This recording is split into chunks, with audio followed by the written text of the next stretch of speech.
Amém, meus irmãos? Vou fazer um exercício aqui, ó. Colei o link da live aqui. Ó.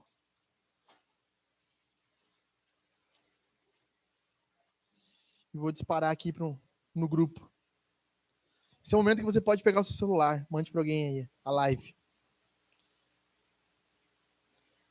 Esse é o momento que você pode pegar o seu celular aí. Mas não fica no Instagram, né? Brincadeira. Ó, mandei no grupo ali. Se você quiser mandar para alguém, ó, acompanha aqui a pregação. Nós vamos ter algum momento agora de estudo da palavra de Deus. O título desse sermão é Liderar e Trabalhar Duro, certo? Aquela música do 50 Cent, Go Hard, não. Puxa, me fugiu agora. O Alan olhou com uma cara de quem sabia. Mas ele tem o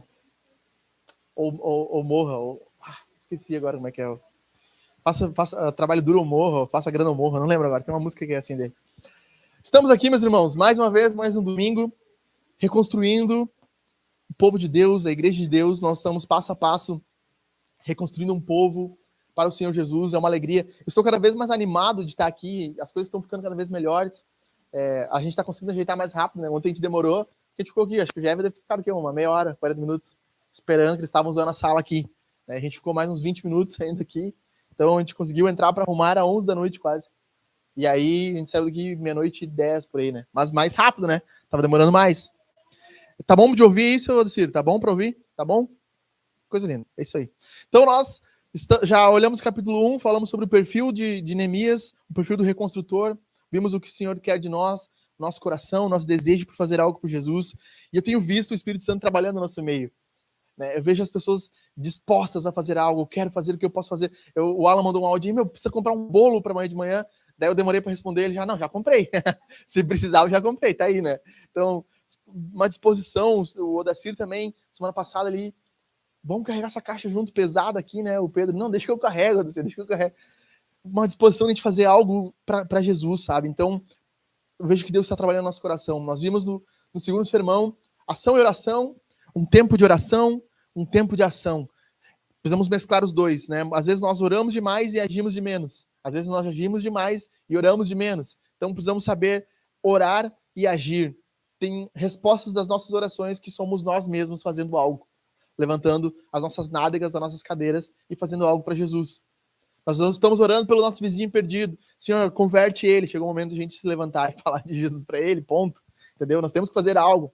Então, oração e ação.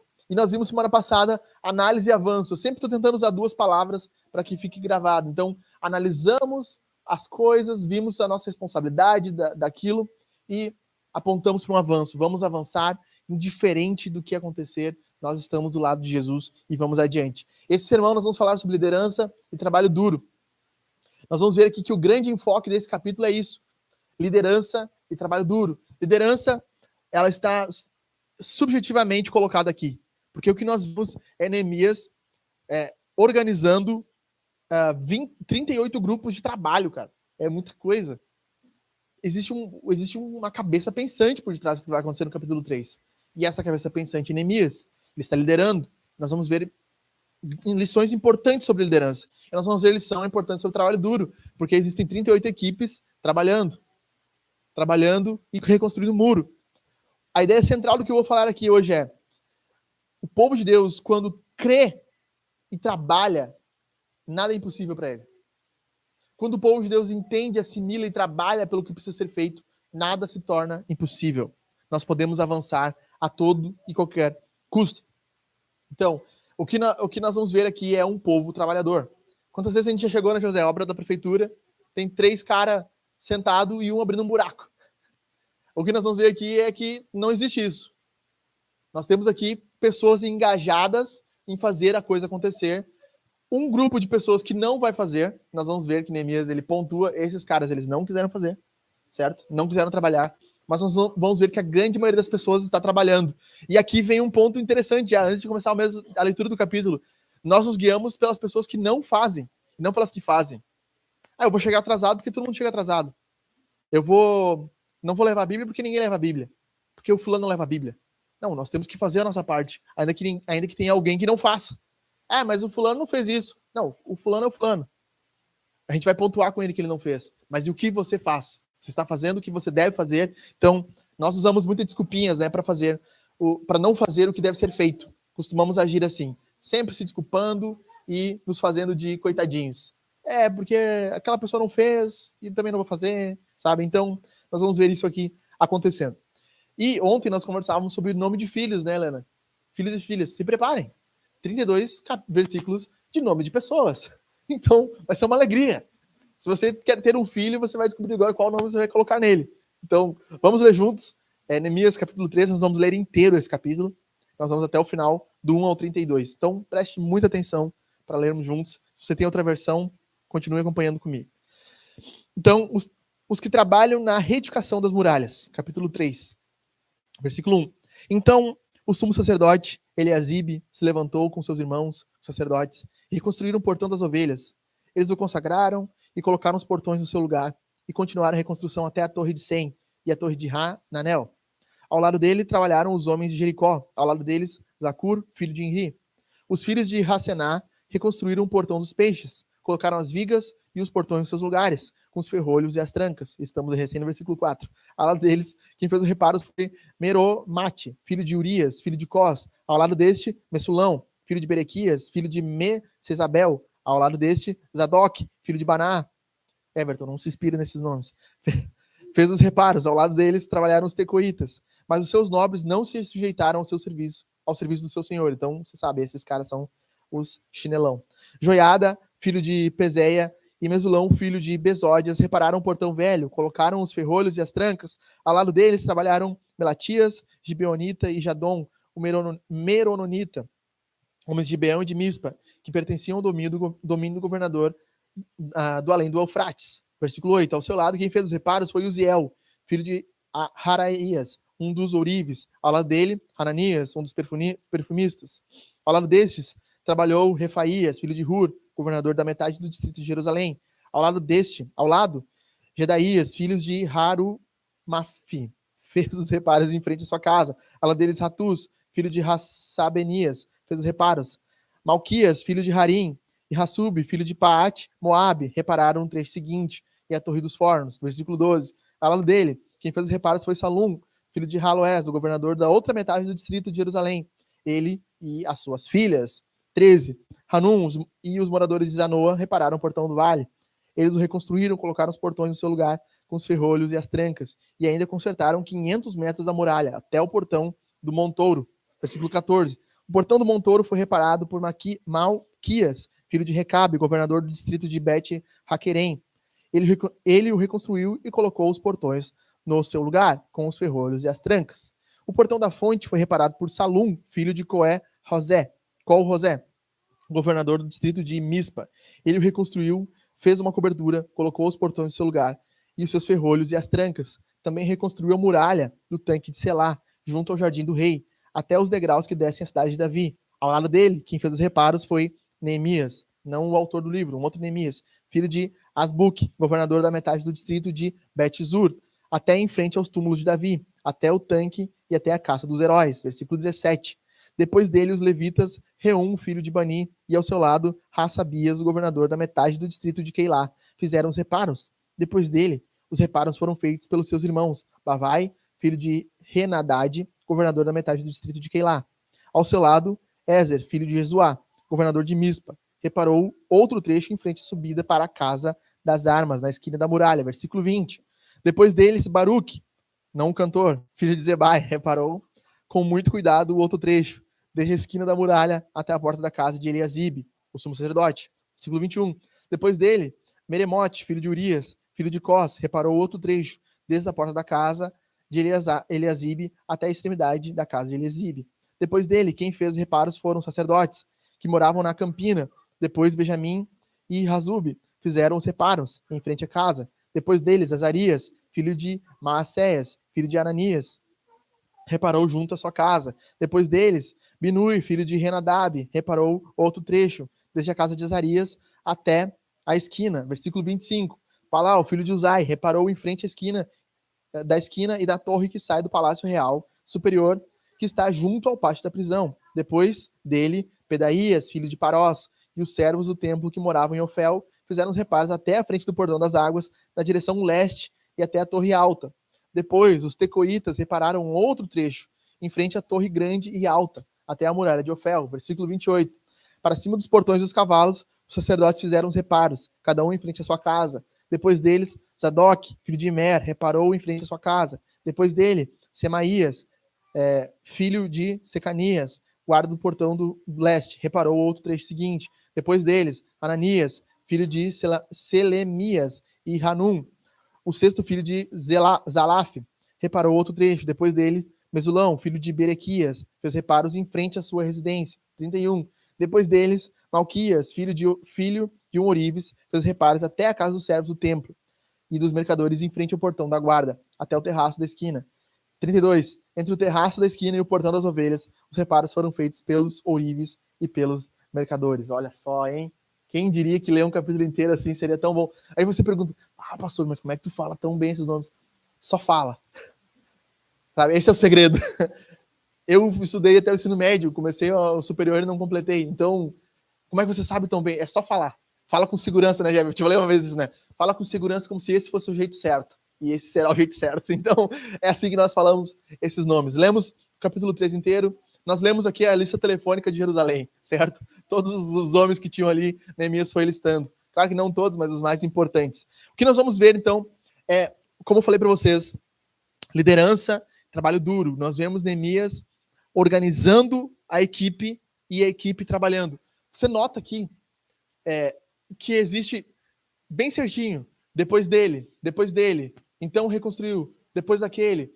O que você vê aqui? O povo trabalhando unido. Ninguém ficava coxambrando no exército, né? Ficava de coxambrão. Ficava se fazendo. Depois dele um construir, depois dele um construir, depois dele um construir. E assim eles foram reconstruindo o muro. Então nós temos que aprender algumas coisas sobre liderança e algumas coisas sobre trabalho. Eu vou começar falando isso aqui para vocês. Primeiro, algumas pessoas têm dificuldade com lideranças. Eles acreditam que alguém comandar uma empresa, ok. Alguém comandar o povo de Deus, ruim, certo? Há pessoas que dizem, não, eu acredito que a liderança é muito autoritária, não deveria ter alguém comandando o que acontece. O que nós vemos é que Neemias está comandando o que acontece. Neemias é o cabeça dessa organização. E Neemias está baseado no que a própria Trindade é, certo? Liderança é algo divino. Deus se organiza na Trindade, Deus Pai, Deus Filho e Deus Espírito Santo, certo? Dentro do anjo da Trindade, o Pai é o cabeça. Não há subordinação de nenhum deles. Ninguém é menor do que ninguém. Mas o Pai é literalmente aquele que comanda o plano. É o Deus Pai que elege, que segundo Efésios, é o Deus Filho que morre e o Deus Espírito que aplica a salvação. Então Deus Pai, ele é o líder da Trindade no sentido que ele comanda a Trindade. Mas todos se submetem um ao outro. Então, uma visão muito errada sobre liderança. Pessoas que lideram, às vezes são pessoas que tomam as decisões. E você fica assim, não, mas eu não concordo com essa pessoa que tomou a decisão. Ok, mas ele é o líder, certo? Deus Pai toma as decisões, Neemias toma as decisões, e ele mostra como as coisas vão acontecer aqui. Então, Neemias organizou o grupo, organizou como deveria ser feito. Como eu disse, são 38 grupos. 38 grupos. Até então, 141 anos, ninguém estava nem aí para o que estava acontecendo em Jerusalém.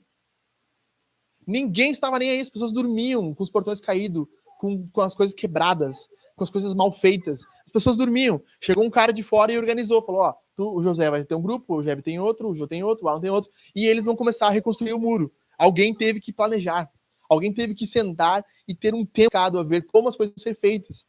E uma coisa interessante aqui, que não tem por que explicar, mas o muro é reconstruído no sentido anti-horário. Não sei por quê, mas Neemias deu mais ou menos essa ordem, começa a reconstruir o muro no sentido anti-horário. Então eles começam lá na ponta norte, fazem toda a volta até chegar novamente à ponta norte. Os sacerdotes começam na porta das ovelhas, fazem toda a volta até chegar de novo aos sacerdotes na porta das ovelhas. Então, Neemias organiza essa forma de construção. Neemias, ele pensa. Você reparou aqui que existem pessoas que estão trabalhando em frente à sua casa, né? Vocês viram?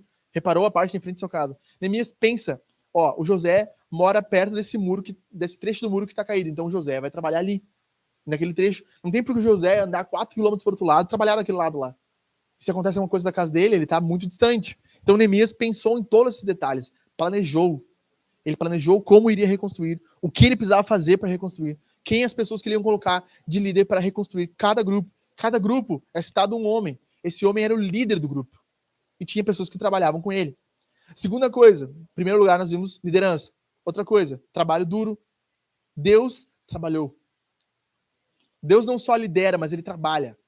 Isso nos ensina muito, porque nós desprezamos o trabalho. Nós, não digo talvez nós aqui, mas a nossa cultura despreza o trabalho. Nós somos adeptos do grande filósofo mexicano, Seu Madruga. Não existe trabalho ruim, ruim é trabalhar, certo? Então nós somos adeptos do Seu Madruga nessa filosofia. Nós achamos que todo trabalho é ruim, mas Deus é um Deus trabalhador. Deus criou o mundo em 6 dias e no 7º descansou. Então Deus trabalhou. Trabalhar é algo divino. Trabalhar é algo bom.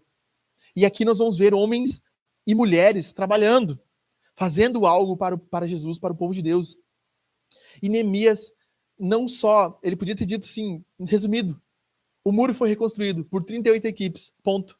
Não, Neemias faz questão de nomear cada um daqueles trabalhadores, líderes do trabalho. E faz questão de nomear os que são os vagabundos, que não trabalharam. Então Neemias faz questão de nomear para dar honra àqueles que trabalharam, mostrando que o trabalho é algo bom.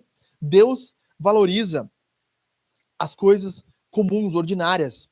Deus fez o mundo de forma ordinária em 6 dias. Ele botou a mão na massa, ele criou o homem, ele deu ordem.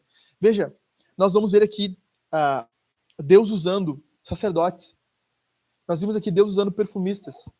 Deus usando ourives, ferreiros para construir. Talvez você pense assim, na minha profissão eu não posso fazer nada para Jesus.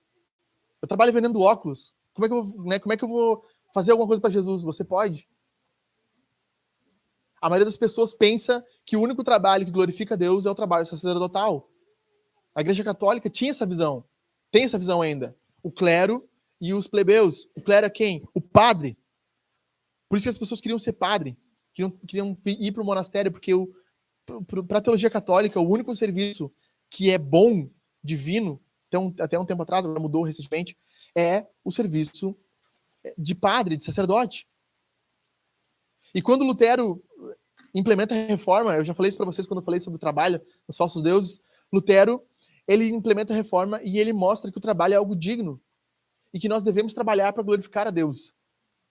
Então, o que acontece? Lutero escreve uma carta famosíssima ao Papa, dizendo, até uma lavadora de pratos glorifica mais a Deus do que você. Então, tipo assim, Lutero chutando, literalmente, o papado para distante, mostrando que a teologia reformada, ela valoriza o trabalho. E o que aconteceu aqui no Brasil? Missionários holandeses calvinistas vieram em 1517 para o Brasil. Eles se instalaram em Recife. E eles começaram uma colônia holandesa em Recife. Uma colônia muito boa, mas o que aconteceu? Os católicos da época expulsaram os reformados, e esses reformados se mudaram para onde? Nova York. A grande maioria deles foi para os Estados Unidos. E os Estados Unidos é o país das oportunidades, do trabalho, onde quem trabalha alcança.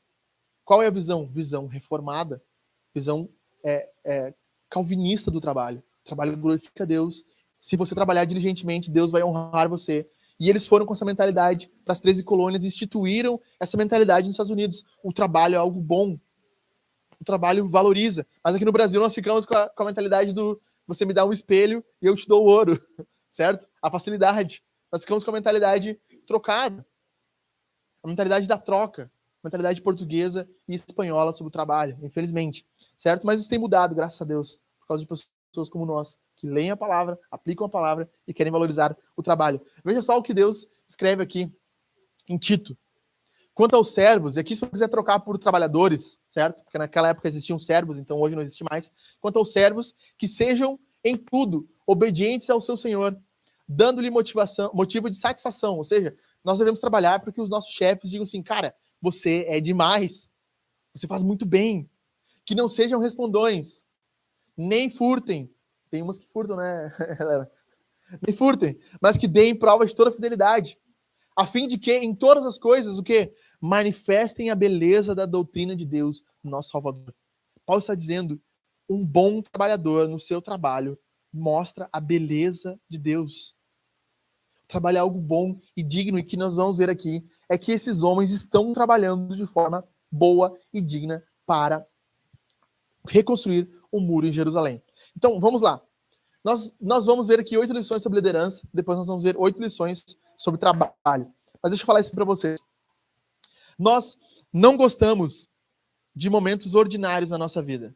Nós gostamos de uma viagem abraçando o Mickey e o Pateta na Disney. Nós queremos momentos marcantes, queremos mergulhar, certo? Mas a sua vida é constituída quase que 90% de momentos ordinários. Você levanta, toma um café, vai trabalhar, almoça, volta para o trabalho, vem para casa de noite e faz sua rotina noturna. Nossa vida é formada por momentos comuns. O que nós estamos lendo aqui são momentos comuns. Homens e mulheres comuns trabalhando para a reconstrução do muro. Enquanto eles eram perfumistas, eles reconstruíam o muro. Pessoas comuns. E o que nós vamos ver aqui é que pequenas ações comuns são o que proporcionam grandes momentos no futuro. O que você vai... Nós vamos chegar em Neemias 8. Neemias 8, para mim, é o ápice do livro. É quando Esdras e Neemias se colocam de pé e eles começam a pregar a palavra de Deus e Deus derrama o Espírito Santo, um avivamento, o povo se quebranta, passam horas em oração, em canto ao Senhor, louvando a Deus, e é maravilhoso. Mas o extraordinário só aconteceu porque o ordinário estava feito. Sem o ordinário, sem a reconstrução do muro, sem a cidade normal, nunca teria acontecido o extraordinário. Então nós estamos aqui, domingo após domingo, reconstruindo e construindo essa estrutura. Você pensa, por que nós estamos fazendo sempre isso? Construindo essa estrutura, organizando um local bom, bonito, organizado, com um café belo? Porque nós estamos nos preparando para o ordinário. Nós estamos nos preparando para o extraordinário. Estamos fazendo o ordinário para que quando Deus derramar o extraordinário, nós estejamos preparados. Então, por que nós queremos fazer algo belo? Nós poderíamos simplesmente botar um púlpito aqui e eu, sem microfone, pregar para vocês. Nós poderíamos fazer sem uma tela, sem um painel, como aqui o Everton, o Everton e a Paty reconstruíram para nós. Nós poderíamos fazer algo assim. Muitas pessoas fazem assim. Mas por que nós não estamos fazendo assim? Porque nós estamos querendo nos preparar para o extraordinário. Nós queremos que Deus derrame o extraordinário na beleza do que nós estamos fazendo. Então, eu vou mostrar para vocês alguns pontos de liderança aqui. E se você é líder, quer ser líder, ou trabalha como líder, perceba o que eu vou falar aqui para você. Vai ser muito importante. Primeiro das lições, tudo depende da liderança. Certo? Ah, tudo depende. Mas que egoísta falar isso. Não, tudo depende da liderança. Você entendeu certo. 141 anos o muro estava caído. Por que ninguém reconstruiu? Porque não tinha liderança. Porque não tinha ninguém que chegava lá e dissesse, ó, vamos fazer o seguinte, pessoal, ó, agora, ó, fulano vai reconstruir tudo, tu vai reconstruir isso, reconstruir aquilo. Alguém teve que chegar e fazer a coisa acontecer. Sempre que as coisas estão empacadas, o que falta é liderança. Sempre que as coisas estão bagunçadas, desorganizadas, o que falta é alguém liderar. E o que nós aprendemos aqui, em primeiro lugar, é que tudo depende da liderança, tudo fica de pé ou cai. Neemias está agora saindo de Suzã, como nós vimos, indo até Jerusalém e começando a reconstruir os muros. Um líder se levanta, organiza, motiva o povo, fala, pessoal, vamos o seguinte, ó, nós vamos reconstruir o muro, vamos fazer isso, Deus está com a mão bondosa sobre nós, o rei deu os recursos, agora nós vamos fazer. E vamos fazer. E os pessoal, vamos fazer. E ele organiza e faz. Sabe, o líder é aquele que toma a frente, motiva, anima. Se você quer liderar, você já está liderando, está trabalhando como líder, tenha isso em sua mente. A culpa pelo que dá errado pode ser das pessoas, mas a responsabilidade é sua. Eu nunca tirei a responsabilidade do que aconteceu na igreja. A responsabilidade é minha. Eu falei, o que aconteceu foi minha responsabilidade. As pessoas são culpadas dos erros delas, mas eu era responsável pelo que estava acontecendo. Então, uma organização, uma igreja, uma obra na sua vida só vai mudar se você tiver liderança. Lidere a si mesmo. Talvez você pense assim, eu gostaria de ser um líder. Talvez Deus esteja te chamando para ser um líder. Mas o primeiro passo para você liderar algo é você liderar a si mesmo. Você se organiza, tem organização no seu tempo. Você, homem, lidera seu zíper. Lidera suas emoções. Lidera a galeria do seu celular. Lidera o seu dinheiro. Para você ser um líder, em primeiro lugar, você tem que liderar a si mesmo. Segunda coisa, líder principal e lideranças. O que nós vamos ver aqui é o que eu já falei. Existe a liderança principal, o cabeça, certo? Os homens entenderam isso, né? Existe o cabeça e as lideranças. Dentro do lar, quem é o cabeça? Faltou convicção, vamos lá. Dentro do lar, quem é o cabeça? O homem, boa, agora eu gostei. A mulher lidera também? Exato. A mulher é co-líder com o homem. O homem é o líder, é o cabeça. Então, nós temos que ter essa noção. Existe um homem dentro da família, tô falando, tá? O homem lidera, a mulher é co-líder com o homem. Ela tem autoridade sobre os filhos, autoridade sobre a casa. Junto com o homem, ela também é liderança. Mas o homem é a cabeça do lar. Não, como eu falei para vocês, Deus Pai é o líder da Trindade. Ele é o líder cabeça da Trindade. Fato. E Deus, Filho e Espírito Santo, eles são co-líderes junto com o Pai. Então, toda liderança precisa ter um líder principal e líderes auxiliares. Nós vemos Neemias 3. Quem é o líder principal? Neemias. Imagina Neemias chegando assim, pessoal, estou escrevendo um livro aqui sobre a obra que nós estamos fazendo. E aí, Neemias, como é que é o nome do livro? Neemias. Eu sou o líder? Mas que egoísta. Sim, eu estou escrevendo. É o meu livro. Mas eu estou citando vocês, que são os líderes também.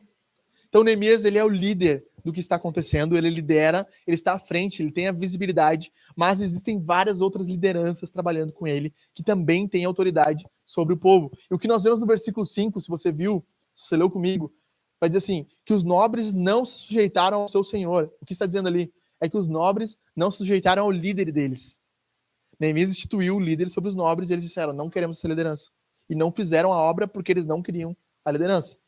Terceira lição, nós vamos aprender sobre liderança. Delegue e expanda. Neemias ele delega 38 grupos de liderança. Ele sabe que ele sozinho não vai poder reconstruir nada. Então, o que ele faz? Ele cria 38 grupos de trabalho, delega autoridade, cada um com um trecho, cada um com uma ação, cada um com uma parte.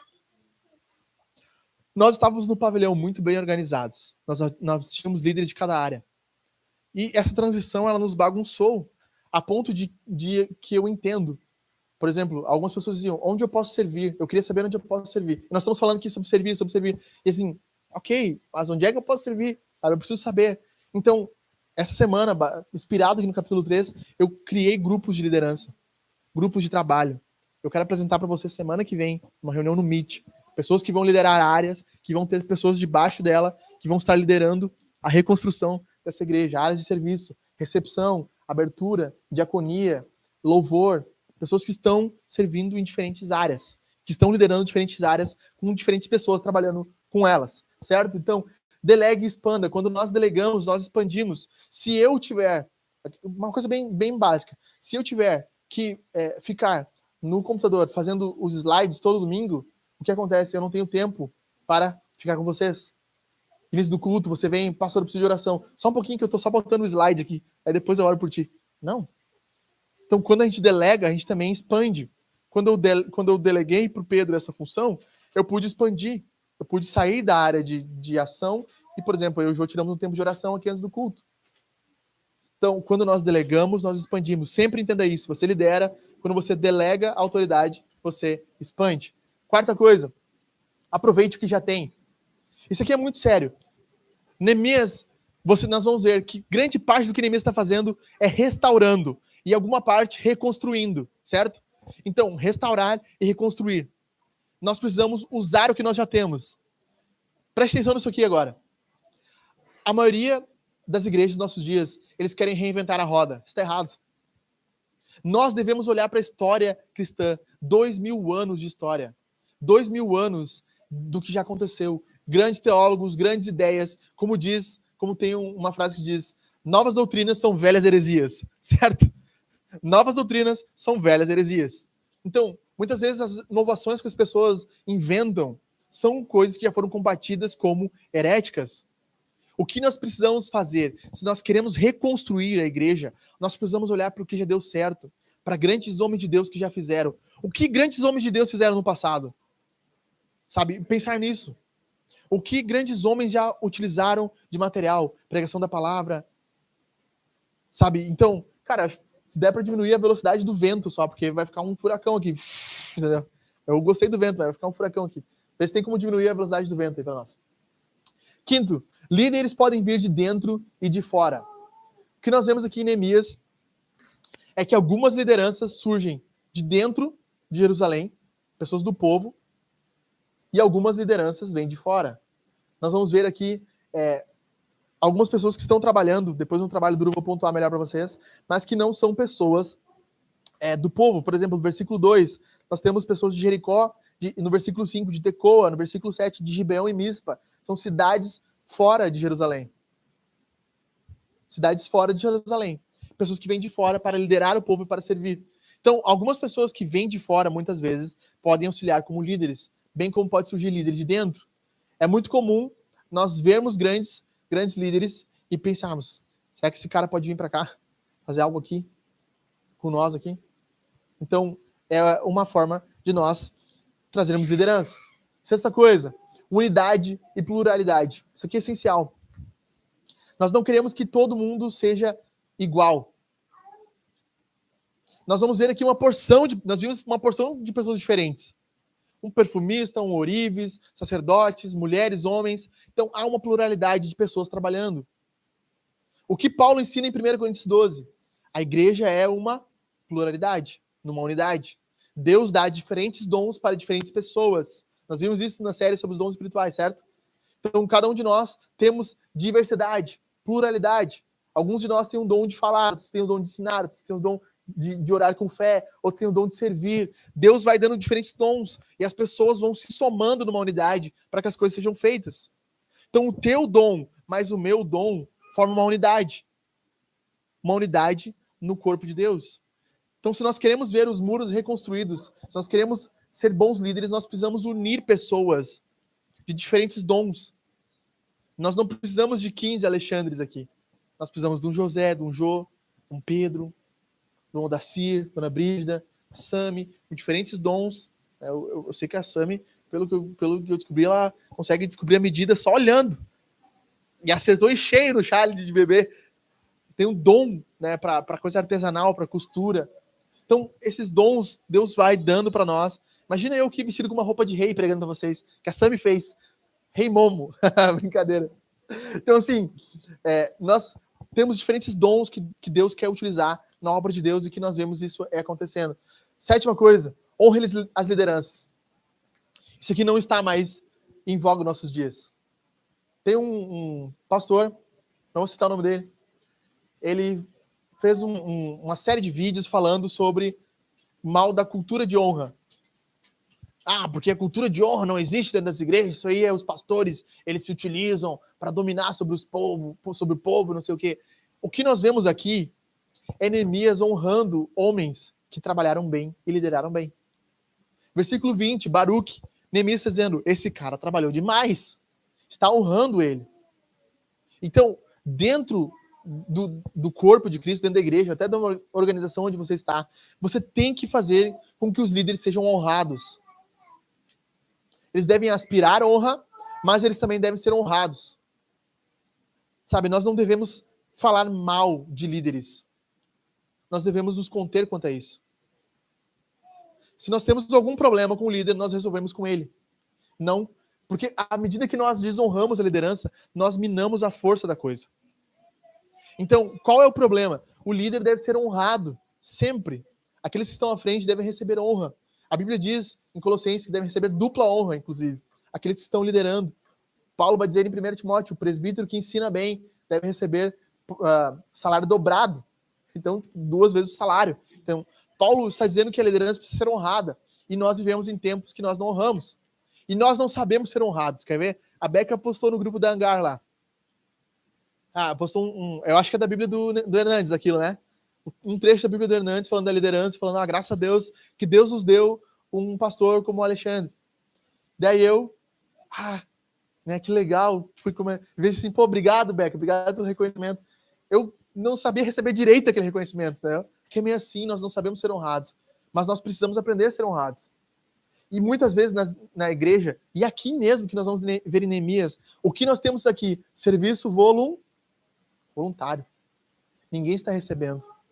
Está todo mundo trabalhando de graça.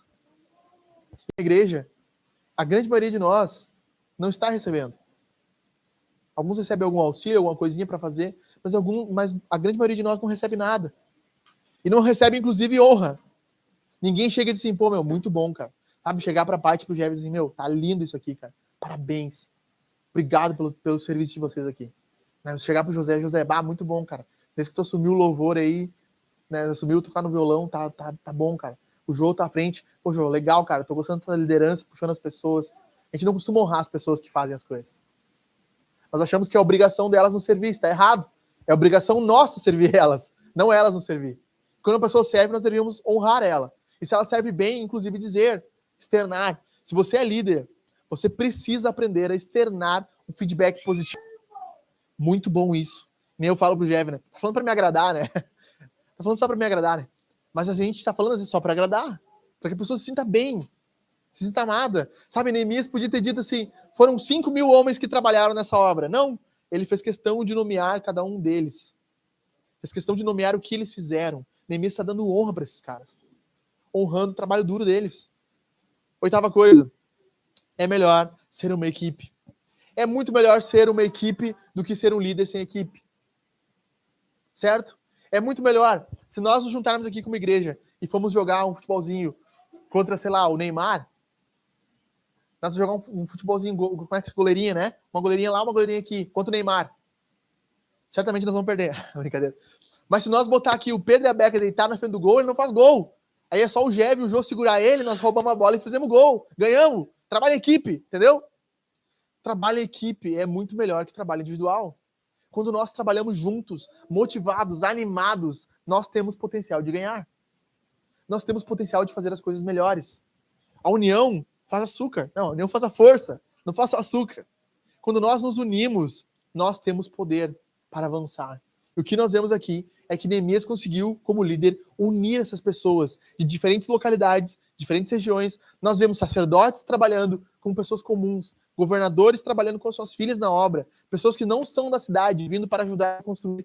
Nós vemos que Neemias conseguiu unir as pessoas. Então, essas 8 lições nos ensinam como Deus faz coisas extraordinárias através de pessoas comuns. Através de mim e de você, Deus fará algo extraordinário no mundo. Sabe, Deus pode fazer algo extraordinário na igreja, através do seu serviço, através do seu trabalho. Quando você faz algo para Jesus, Deus pode te usar para mudar aquele local, para mudar o ambiente do seu trabalho. Talvez você diga, no meu trabalho todo mundo está sempre com o cara amarrado. Deus pode te usar para fazer a diferença. Deus pode te usar no seu trabalho para alcançar e impactar pessoas, liberar pessoas de vícios, ensinar virtudes. O que nós vemos aqui também é que Deus faz, através de pessoas imperfeitas, o seu perfeito plano. Nós vimos semana passada que Jerusalém precisava ser reconstruída para que Jesus reinasse nela. O plano perfeito de Deus é qual? Jesus vem, reina, vem sobre Jerusalém, morre, é morto, crucificado em Jerusalém, uma Jerusalém reconstruída. Então Deus pegou pessoas imperfeitas e fez com que seu plano perfeito fosse concretizado. Assim como Deus pode pegar nós, todos imperfeitas, nesta manhã, e fazer com que o plano dele aconteça. Então nós vamos ver aqui 8 lições sobre trabalho. Primeira, o que nós vemos é que Deus trabalha por nós, em nós e através de nós. Certo? Deus está trabalhando por nós até nesse momento. Você já leu Hebreus? Isso é chocante. Jesus está diante de Deus agora, dizendo o teu e o meu nome. Ele está trabalhando por nós, intercedendo por nós, como nosso sumo sacerdote. Sabe, Deus trabalha em nós, ele veio, sabe, Deus veio na história, em Jesus. Nasceu como homem comum. Viveu 90% da sua vida trabalhando na carpintaria do seu José. Os outros 10% pregando o evangelho. Ele pregou os religiosos, foi morto, foi crucificado, enterrado numa tumba. 3 dias depois, surpresa, ressuscitou. Ele veio e derramou o seu Espírito Santo sobre os seus discípulos. E o Espírito Santo trabalha em nós, nos chamando a crer no Evangelho. Deus está trabalhando em nós. Deus é um Deus trabalhador que trabalha em nós, por nós e através de nós. O que nós fazemos tem um impacto real no mundo espiritual, no mundo real onde nós estamos.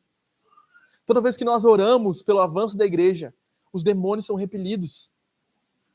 Deus está trabalhando através de nós. Quando nós nos juntamos com Jesus para anunciar o evangelho a outra pessoa, Deus está trabalhando através de nós. É isso que Jesus diz em Mateus 28. Eu estarei com vocês até o fim dos dias. O que nós vamos ver aqui, então, é que Deus está trabalhando através de nós, e por nós, e em nós, certo? Nós vamos ver que Deus estabelece o trabalho como um meio de fazer com que as coisas aconteçam no mundo. E mais do que isso, Deus trabalha através desses caras para fazer algo belo, algo bonito. Eles poderiam ter reconstruído de qualquer forma, mas eles reconstruíram bem. Nós precisamos de coisas belas. E nós vamos ver que o trabalho deles duro aqui tem dois sentidos bem importantes. Primeiro, eles reconstroem o muro. E eles fazem o muro como proteção. E nós vamos ver que Neemias dá detalhes para isso. Eles refazem as portas. E não só refazem as portas, como eles trancas. O que entendemos aqui? Nós precisamos reconstruir, sim. Precisamos reconstruir a igreja, sim.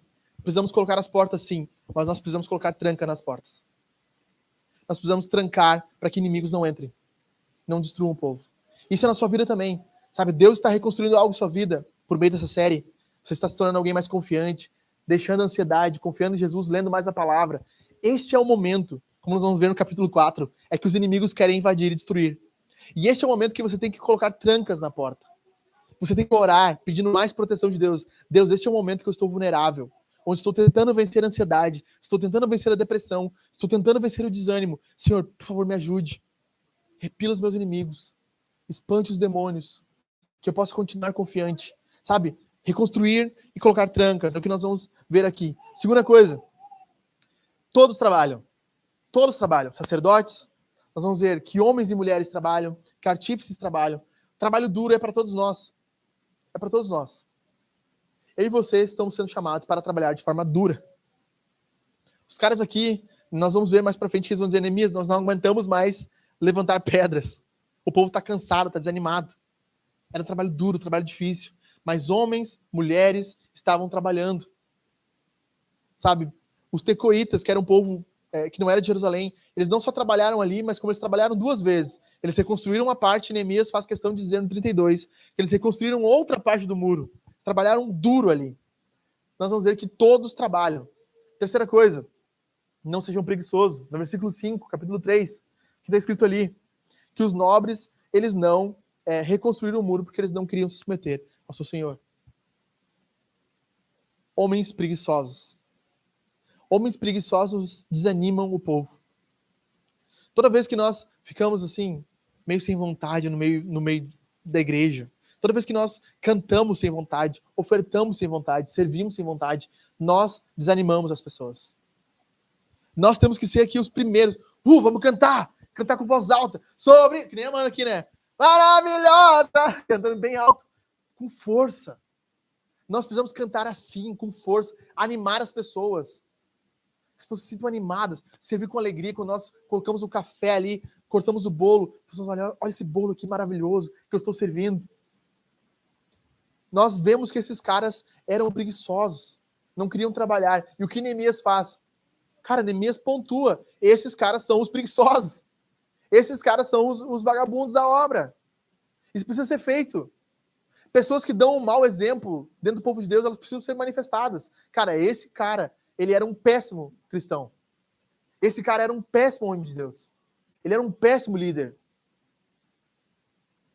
As coisas não avançavam na vida dele porque ele não era bom no que ele fazia. Ele não se esmerava, ele não dava ânimo, ele não tinha força.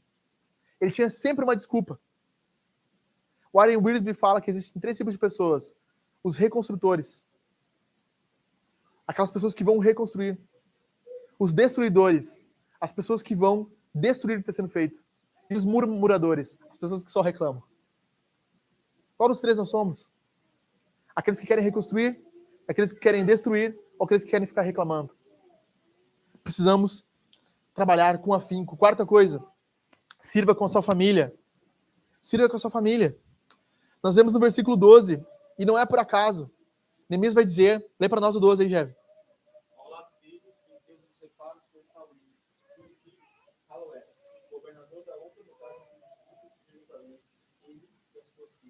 Ele e suas filhas. Ele colocou as filhas para servir. Sabe? Então nós temos que colocar os nossos filhos juntos no que nós servimos. Levantar de manhã com eles. Vamos servir juntos na igreja. Sabe? Que nem nós fazemos aqui. Hoje é o dia do Senhor. A Jaque faz isso com excelência. Olhem pra Jaque como ela faz isso. Ela, de noite, separa a roupa das crianças, coloca lá. Antes de dormir, já fala: amanhã é dia do Senhor, amanhã é domingo. Nós vamos para a igreja. Nós vamos estar junto com o povo de Deus. Nós vamos louvar a Deus. Temos que fazer isso com alegria. Sabe? Já incentivar os nossos filhos a estar servindo. Tava aqui a Amanda, que nem auxiliar da Helena, fazendo os vídeos aqui, né, com o celular. Servindo desde pequena. Então, assim, na ceia, como a gente tem, como já teve várias vezes, né? O Jeff segurando as taças, a Paty segurando o prato e a Ana com o álcool gel. Servindo juntos. Com álcool gel, sim, ela com álcool gel. Então, servindo juntos. Nós precisamos colocar a nossa família a servir junto com a gente. Os nossos filhos têm que estar envolvidos no nosso serviço. Sabe, o Zeke, o Heitor não estão atrapalhando o que está acontecendo aqui. A Elisa não está atrapalhando. Eles estão nos ensinando que é importante eles fazerem parte do que a gente está fazendo aqui. E é importante, desde pequeno, eles verem como a igreja se comporta. Daqui um tempo tá ali o Heitor carregando os bolos pro pessoal servir, pro pessoal comer. Certo? Eu já tava dançando aqui, fazendo um mistério de dança. Não, mistério de dança não, é. Isso não, né? Sabe? Então, ver locais onde os nossos filhos podem servir, sabe? De repente entregar as lembranças, né? Receber as pessoas. Os nossos filhos precisam servir com a gente. Isso aqui também vale para o trabalho. Faça os seus filhos trabalharem desde pequeno. Oh, meu Deus, criança não pode trabalhar. Sim, uma criança pode lavar a louça. Esses dias a Amanda falou: pai, me dá um videogame. Vou te dar um videogame, minha filha. Ó, pega pano de prato e a louça para tu secar. Esse é o teu videogame, certo? Então, nós precisamos mostrar para os nossos filhos que o trabalho vale a pena e recompensar eles pelo trabalho. Uma palavra de encorajamento, um trocadinho. Ó, isso aqui é pelo teu trabalho. Isso aqui é pelo teu serviço. Muito bom o que tu fez aqui. Papai e a mamãe adoraram o teu serviço. Isso aqui é sério. Nós temos uma mentalidade muito vagabunda sobre o trabalho porque ninguém nos ensinou a fazer isso desde pequeno. Sabe, nós cada vez mais colocamos os nossos filhos como protegidos. Eles não podem lavar a louça, eles não podem arrumar o quarto. Não, eles devem fazer isso. Para nós ensinarmos eles o valor do trabalho, nós precisamos fazer isso. Então, quinta coisa, há diferença entre trabalhos. Há diferença entre trabalhos. Algumas pessoas vão reconstruir portas, outras vão reconstruir muros, outras vão reconstruir em frente à sua casa, outras vão reconstruir 500 metros de muralha. Há diferença, há intensidade. Talvez você sirva em algum local, no seu trabalho mesmo. Você faz um trabalho que você acha difícil, mas esse é o seu trabalho. Dentro da igreja, há pessoas que chegam aqui mais cedo, preparam um café, trabalho um pouco mais difícil. Há pessoas que vão chegar aqui e vão ter que chegar para ensaiar as músicas, montar os slides. Cada um tem o seu trabalho. Esses diferentes trabalhos. O meu trabalho aqui no domingo de manhã é ensinar a palavra de Deus. Então, o meu trabalho para vocês é esse. Servir vocês com isso. Eu sirvo vocês com isso. Trabalhando na pregação. Mas muitos de nós estão servindo, arrumando o ambiente, depois desmontando, preparando as coisas, sabe? A decoração, a tela aqui, tudo é feito. É diferentes trabalhos. E há diferentes trabalhadores. Isso aqui é importante. Lê para nós o 20 aí, Jeff. Ô, José, lê para nós o 3:20, José. Essa tua letrinha aí porque essa letrinha é sagrada, né? 3:20 para nós aí, Jeff. Depois dele, parou o trabalho, preparou com muito cuidado o outro trecho, desde a esquina da muralha até a porta da casa do meio da vida. Ele reparou com muito cuidado. É o único que Neemias fala isso. Eu fiquei pensando, ou ele era muito detalhista e demorou demais, ou ele era um grande trabalhador. Sabe, há diferentes trabalhos, sim, e há diferentes trabalhadores também. Pessoas que são mais dedicadas, fazem melhor. Essas pessoas se destacam. E para sermos melhores trabalhadores, nós precisamos ter esse cuidado, esse zelo. A palavra cuidado aqui é zelo no hebraico. A ideia é que ele fez com muita paixão. Muitos trabalharam ali, mas Baruque colocou paixão no que ele estava fazendo. E quando nós colocamos paixão, nós nos tornamos trabalhadores melhores. Eu podia chegar aqui e ensinar para vocês qualquer coisa, mas eu tenho zelo pela palavra de Deus, zelo por Deus e pela pregação. Então eu me esmero. Aí você pensa, mas não é qualquer coisa que está ensinando, tá bem ruizinho hoje. Não, mas eu passei 15 horas preparando isso aqui, olhando com calma. Meus irmãos, 32 versículos só de nomes. Não tem como fazer mágica, entendeu? Não posso fazer surgir aqui uma coisa muito mágica disso aqui. Mas pequenas lições, pequenos trabalhadores, que nós vamos olhar, cara, como tu faz bem isso. como tu te destaca nisso aqui. Pessoas que destacam, elas tomam proeminência. Há trabalhos difíceis também. 3,14, lê para nós aí, Jeff. Tu tá com a Bíblia na mão aí. O portão do concurso foi reparado por Malquias, filho de Pecado, governador do distrito de Bet-Asquelon. Ele o reconstruiu, colocou os portões no seu lugar, com seus ferrolhos e as trancas. Certo. Alguém tem escrito assim, o portão do esterco. Portão do lixo? Exato. O portão do montoro é o portão do esterco, certo? Onde os judeus jogavam o lixo, as fezes, eles despachavam nesse local. Há diferentes trabalhos, há diferentes trabalhadores e há trabalhos mais difíceis. Na igreja, o portão do montoro dizem que é o berçário, né? Que daí tu limpa as fraldas e vai juntando o lixo, certo? Então, assim, há trabalhos na igreja que são trabalhos que não são tão visíveis, não são tão bons. Sabe, esse cara estava trabalhando no portão do cocô, do lixo. Portão que talvez menos pessoas quisessem trabalhar, mas lá estava ele trabalhando no portão difícil, portão do esterco, portão do montoro. Há trabalhos que são mais difíceis. Por último lugar, Deus conhece o trabalhador. Isso aqui é muito importante. Pessoas desconhecidas por outros são pessoas conhecidas por Deus. Nós não sabemos quem é Hananias, Zafael, nós não conhecemos eles, mas Deus conhece. Sabe? Trabalhos que você pode achar que ninguém está vendo, Deus está vendo. Deus faz questão de colocar no seu livro, na Bíblia, nomes de pessoas que trabalharam nesta obra. Você se deu conta disso? Nós lemos a palavra sagrada com 32 versículos, com vários nomes de trabalhadores que trabalharam na obra de Deus e que Deus lembra de cada um deles. E Deus lembra de cada um de nós. Tudo que nós fazemos não está escrito na areia, está escrito na rocha. Deus está gravando o nosso serviço. Todo domingo de manhã, nós levantamos cedo, nos preparamos para vir para cá, servir. Quando José sai lá de Marques de Souza para vir para cá com seu violão, Deus escreveu o nome. Mais um domingo, José estava vindo para Lajeado servir na igreja com seu violão. Que incrível isso! Toda vez que o seu Dacir levanta da cama de manhã, está vindo para a igreja, Deus escreve: o Dacir levantou da sua cama, está vindo servir na igreja com seus irmãos. Pessoas desconhecidas por nós são conhecidas por Deus. Deus conhece aqueles que trabalham. E nada do que nós temos feito está em vão. E é feito em vão. Sabe, Deus está vendo o que nós estamos fazendo. Olha o que Paulo vai dizer em 1 Coríntios 15, 58. Ele vai dizer assim, ó: portanto, meus amados irmãos, sejam firmes e inabaláveis e sempre abundantes na obra do Senhor, sabendo que o trabalho de vocês não é em vão. Você cumprimentar alguém na recepção não é em vão. Sabe, você vir à igreja não é em vão. Deus está vendo, está anotando isso.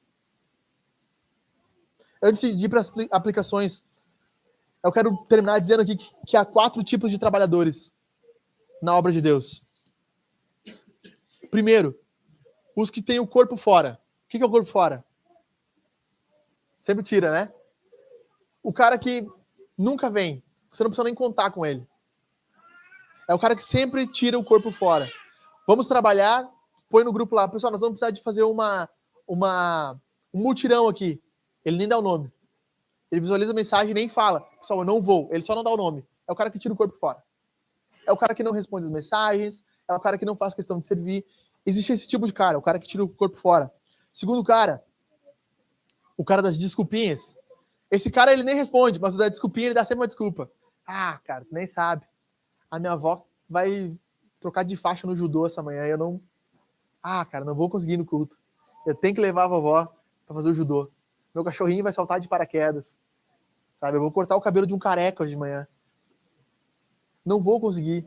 Não vai ter como, cara. Ah, eu queria muito. Sempre tem uma desculpa. Sabe, não deu para ir, não deu para fazer. Quem é bom em desculpa não é bom em mais nada. Certo? Nós temos que ter essa mentalidade. Ou nós temos uma palavra: cara, eu não vou fazer isso, eu não quero fazer isso, eu não me disponho, eu não quero mesmo fazer. Não ficar de desculpinha. Sabe, cara, o que acontece aqui? Tô com uma dorzinha de cabeça, amanhã não vou no culto. Sabe, essa noite eu me estendi.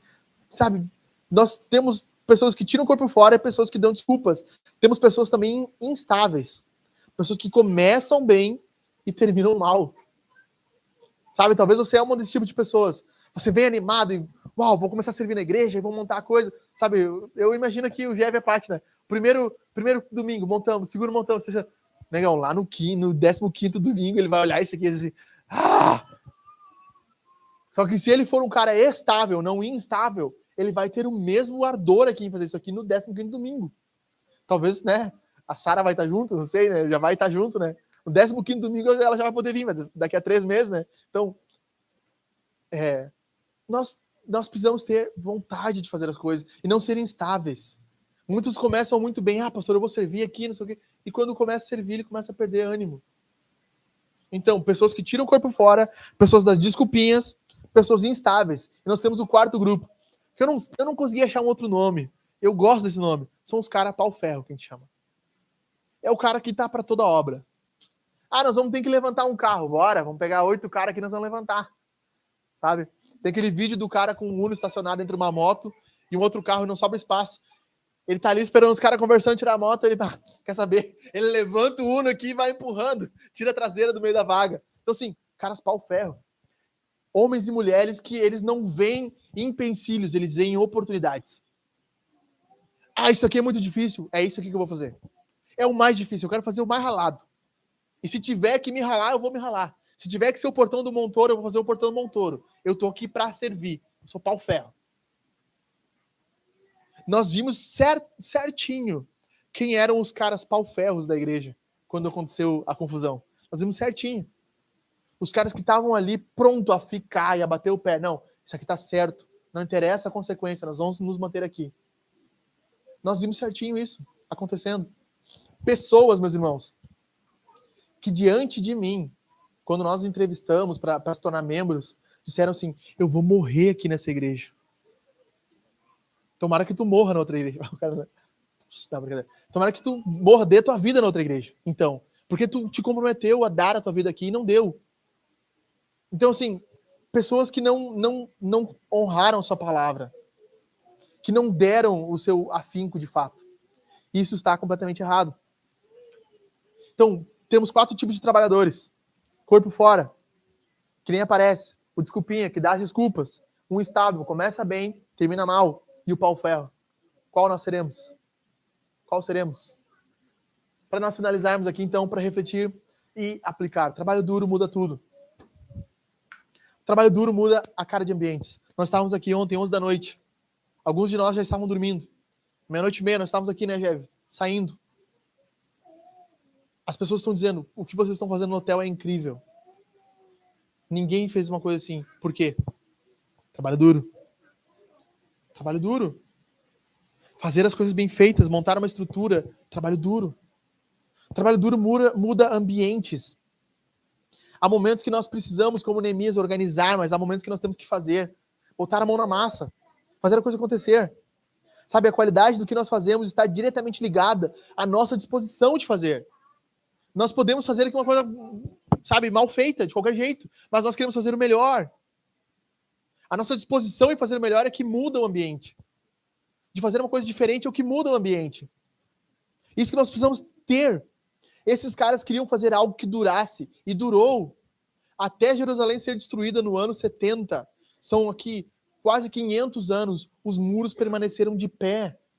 Os muros que Ananias, que Besazel, os caras construíram, ficou de pé por 500 anos. Algo bem feito, bem estruturado, com suor, lágrimas, sangue, força desses caras.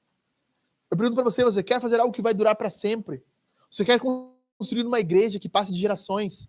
Você quer que os seus filhos adorem o mesmo Deus que você? Que os seus netos adorem o mesmo Deus que você? Trabalhe duro. Faça as coisas certas. Creia que o trabalho diário, a leitura da tua Bíblia com teu filho, o devocional com teu filho, a oração com teu filho, vai construir uma vida de piedade no futuro. E da mesma forma, o trabalho mole não vai dar isso. Os teus filhos não adorarão a Jesus se você for um péssimo pai, uma péssima mãe. Se eles não verem em você amor por Jesus, eles não vão amar Jesus. Se eles não verem devoção a Jesus em você, eles não vão querer se devotar a Jesus. Será hipocrisia. Eu conheci inúmeros jovens que diziam, o meu pai e minha mãe são uma coisa na igreja, fora da igreja são outras. Por isso que eu não quero ir na igreja mais. O adolescente chega com 14, 15, 16 anos e diz, eu não quero mais ir na igreja. Por quê? Porque na igreja meus pais cantam e em casa eles só brigam. Em casa eu nunca vi eles cantando um louvor, se juntando para ler a palavra. Isso é o que dá resultado. É isso que transforma gerações. Trabalho duro. Nós, nessa manhã, vamos trabalhar no quê? No que Deus está nos chamando a trabalhar? No que Deus está nos chamando a gastar na nossa vida? Quais dons e talentos nós queremos usar na obra de Jesus? Que tipo de trabalhador você é? Que tipo de trabalhador você é? Tem duas diferenças aqui. Eu achei sensacional isso aqui. Usando uma linguagem meio militar. Existe um ataque aéreo e o ataque terrestre, certo? Quando um avião joga uma bomba, tem precisão? Não tem tanta precisão, mas tem um impacto, certo? Mas o que conquista um território são soldados abrindo valas e avançando na cidade. A pregação, o domingo, é o ataque aéreo. Certo? O que nós estamos fazendo aqui é o ataque aéreo. Bum! Jogando uma bomba. Várias informações, vários estilhaços. Daí você sai e pensa assim, quanta coisa o pastor falou. Legal, vamos ver isso. Segunda-feira é o ataque terrestre. Quando você pega a sua arma, seu fuzil, e você está trabalhando, falando de Jesus para o seu amigo. Sabe, essa semana, fique no ataque terrestre. Foque no trabalho duro. Chame um amigo para jantar na sua casa. Pague um café para alguém. Leve um bolo no trabalho. Leve sua Bíblia, sente com a sua Bíblia no seu trabalho. Faça o ataque terrestre. O ataque aéreo é todo domingo. Mas se nós não tivermos o ataque terrestre, nós não vamos alcançar ninguém. Precisamos ter o ataque terrestre. É o que Neemias fez. Planejou ataque aéreo, ataque terrestre, reconstruiu. Cada um fazendo a sua parte. Uns na frente da sua casa, outros reconstruindo o muro. Precisamos agir assim. Nós precisamos colocar a mão na massa. Segunda coisa, que nós vamos... Isso aqui é demais. Deus está escrevendo um livro. Neemias estava escrevendo um livro com o nome de trabalhadores. Mas quer saber de uma coisa? Deus está escrevendo um livro. Deus está escrevendo um livro. Olha o que Filipenses 4:3 vai dizer. E peço também a você, fiel companheiro de julgo, que auxilie essas mulheres, Evode e Sintique, né? Pois juntas se esforçam comigo no evangelho, juntamente com Clemente e os demais cooperadores. Aqui pode ser traduzido como trabalhadores. Presta atenção, por favor. Juntamente com Clemente e os demais trabalhadores meus, cujos nomes se encontram no livro da vida. Deus está escrevendo um livro e se chama Livro da Vida. O que ele vai escrever sobre você? Apocalipse 20 diz que Deus vai estabelecer o julgamento, vai abrir os livros e vai julgar os homens conforme as suas obras. Quais serão as tuas obras? O que Deus vai falar do seu trabalho? O que Deus vai dizer que você fez? Quando ele abrir a vida do Pedro, o que ele vai dizer? Quando abrir a vida do Alan, quando chegar o momento de botar nossos pecados no telão, certo? O que Deus vai dizer da vida da Gabi, da vida da Brígida, da vida da Cris, quando abrirem os livros, o livro que Deus está escrevendo agora. Sabe, nós não temos noção que nós estamos construindo a história. Sabe, daqui a uns anos alguém pode escrever um livro sobre Angar. E o que eles diriam sobre Angar? O que eles diriam sobre a igreja de Angar? Quando eles falassem do Jeverton, o que eles escreveriam sobre o Jeverton? Mark Driscoll escreveu um livro, Confissões da Reformação.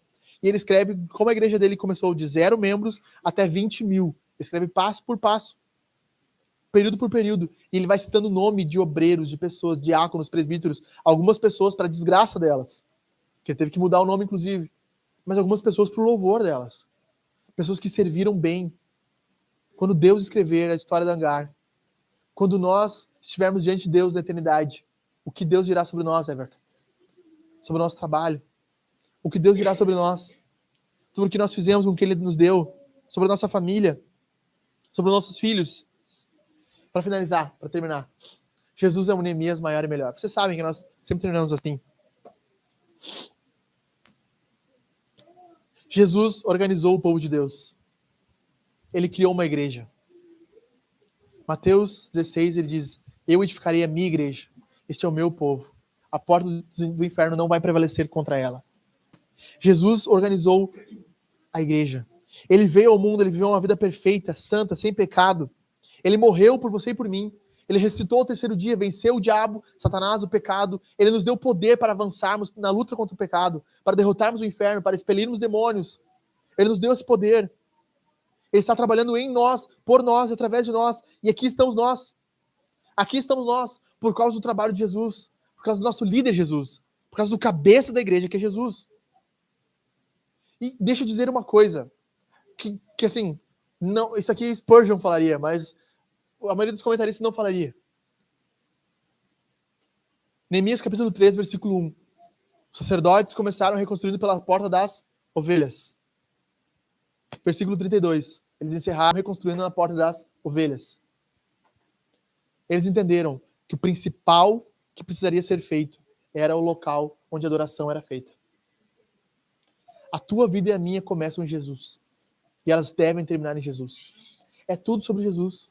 Eles entenderam que a porta das ovelhas era a principal. Encerraram o muro